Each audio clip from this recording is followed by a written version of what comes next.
She didn't need another take. She was perfect. Maybe the single best comedian that ever lived. He has outlived everyone he worked with. Studios have changed, audiences have changed. Even the way jokes move through a screen has changed. But somewhere in Los Angeles, a man still remembers when comedy was live, with no safety net and no second take. And he said, I'm really tired. Can't we do it tomorrow morning? And I said, no, I need it. I really need it tonight. Mel Brooks isn't just the last link to another era, he's its loudest survivor. The EGOT winner behind The Producers, Blazing Saddles, Young Frankenstein and more, has spent a lifetime turning chaos into laughter. But even the wildest clown has a private pantheon. He looked at me and he said, Mel Brooks, what a career. You went from me to Hitler. He was such an incredible guy. When Mel talks about greatness, the same faces keep returning. The mentor who scared him into brilliance, the madman who became his brother, the woman with guillotine timing, the friend who made him funnier, the wife who turned his life into a story. Corner him at 99 and ask, who built your world? The names won't come from a spreadsheet. These are the 6. Number 6. Sid Caesar.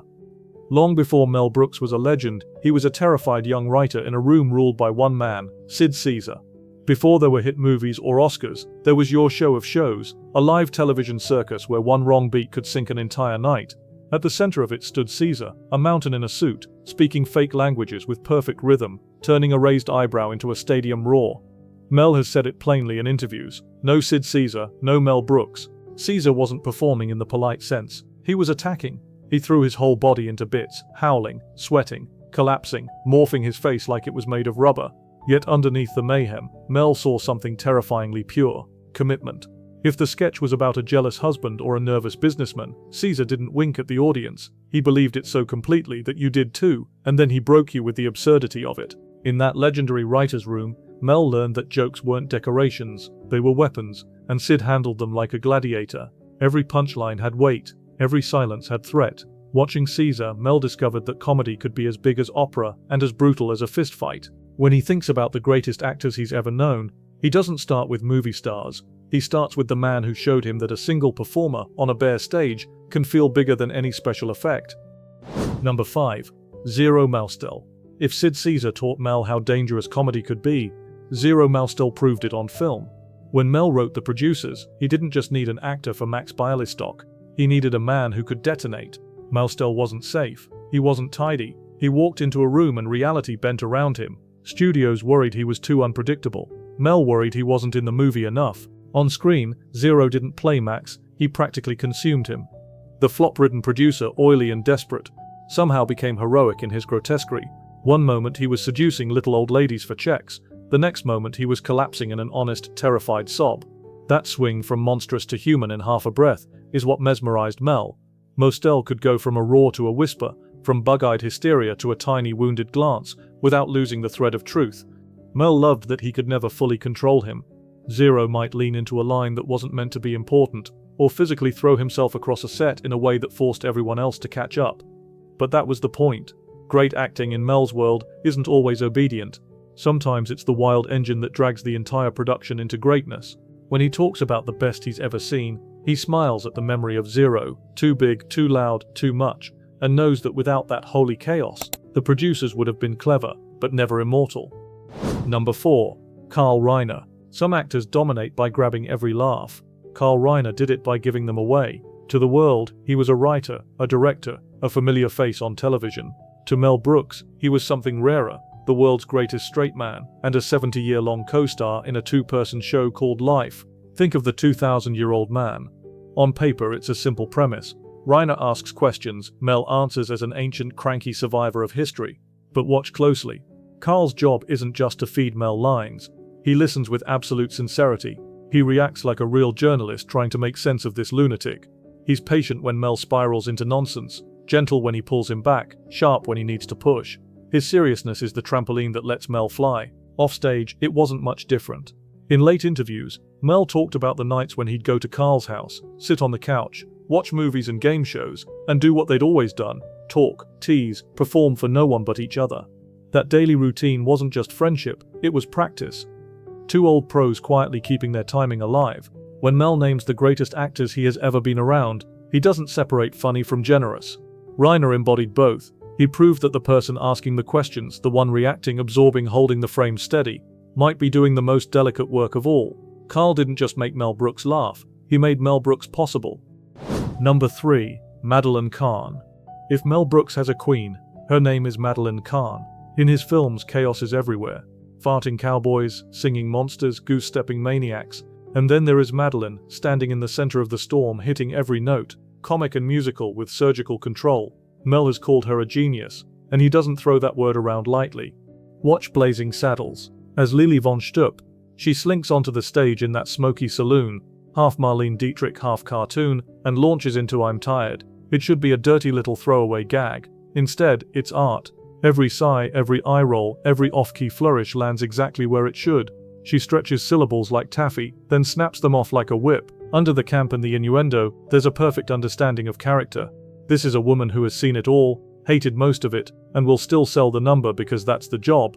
In Young Frankenstein, she turns Elizabeth into a shrieking, self-absorbed diva who somehow remains weirdly lovable. In High Anxiety and History of the World Part 1, she slips between high culture and low filth without losing her poise. Mel adored that contradiction. She could be glamorous and ridiculous in the same frame, intelligent and utterly shameless in the same beat. For all his love of explosive performers, Mel's heart softens when he talks about precision, the ability to place a glance like a punchline, to know exactly how far to push a bit and then stop. Madeline Kahn was that precision. To him, she wasn't just one of the funniest people who ever lived. She was proof that great acting and great comedy are the same craft, executed with different knives. Number 2. Gene Wilder. Ask Mel Brooks who his favorite collaborators were, and Gene Wilder's name arrives with a different kind of silence before it. There's admiration, yes. There's laughter in the memories, but there's also grief. Mel has spoken of him as a best friend, almost a brother, a man whose eyes could go from terrified to transcendent in one close-up. In The Producers, Wilder's Leo Bloom is a bundle of neuroses, clutching his blue blanket, stammering his way through schemes, crying at the mere thought of prison. Anyone else might have turned him into a cartoon. Wilder makes him a human meltdown you want to protect. When he finally shouts, I'm wet, I'm hysterical, and I'm wet, it's not just a bit, it's the release of an entire lifetime of fear. Mel loved that he could make hysteria feel honest. Then came Blazing Saddles. As the drunken gunslinger Waco Kid, Wilder moves in slow, sad rhythms, forcing the movie to pause around him. The eyes that once bugged out in panic now stare through people, seeing a history of violence and disappointment. In Young Frankenstein, he co-writes with Mel and then plays the doctor as both mad scientist and anxious grandson, blending operatic screams with tender vulnerability. Mel has told stories of picking up the phone just to talk to Gene, of rewriting roles to fit his particular brand of soulful insanity. When Wilder's health declined, those calls turned into lifelines, two old partners trying to hold on to what their work had meant. For Mel, Gene Wilder represents the rarest combination: a clown who could make you weep, a tragic actor who could make you howl, and a friend whose absence still feels like a missing scene in every story he tells. Number 1. Anne Bancroft. In any other list, she would show up as a legend in her own right. The smoldering, complicated Mrs. Robinson in The Graduate, the stage and screen powerhouse who commanded respect across decades. But in Mel Brooks's private ranking, Anne Bancroft is something more than a great actor. She is the axis his life spun around. Before she was Mrs. Robinson, she was the woman who saw a frantic comic and told him to aim higher. Mel has recalled how she pushed him to write, to direct, to take the wild script of The Producers and make it his own instead of selling it off. She didn't just believe in his talent, she insisted on its full expression. That kind of faith changes the way you walk into a room. As an actress, she embodied everything Mel secretly worships: seriousness, intelligence, control. Where his films revel in bad taste and anarchy, her work often dives into longing, shame, and moral complexity. Yet when they appeared together on talk shows, at awards, collaborating on projects, you could see the shared rhythm, the timing of his jokes, the tilt of her head, the little private glances that said they were playing to each other long before the audience was invited in. Anne Bancroft is the one name Mel cannot say without softening. When he thinks about the greatest actors he has ever known, he doesn't separate craft from life. She was the critic at his kitchen table, the first audience for his insanity, the performer who carried entire films on her shoulders and then came home and carried him too. At 99, if you ask him for a top 6, every other name might move around. Hers does not. He has worked with armies of performers, but a pattern appears in the names he returns to. Sid Caesar, the earthshaker who taught him comedy is war. Zero Mostel, the explosive engine of risk. Carl Reiner, the partner whose generosity turned jokes into duets. Madeline Kahn, the precision instrument of graceful havoc. Gene Wilder, the beautiful madman of aching vulnerability. Anne Bancroft, the love and gravity that made everything matter. Others he praises, but these 6 sit closest to his heart, still performing inside every Mel Brooks laugh.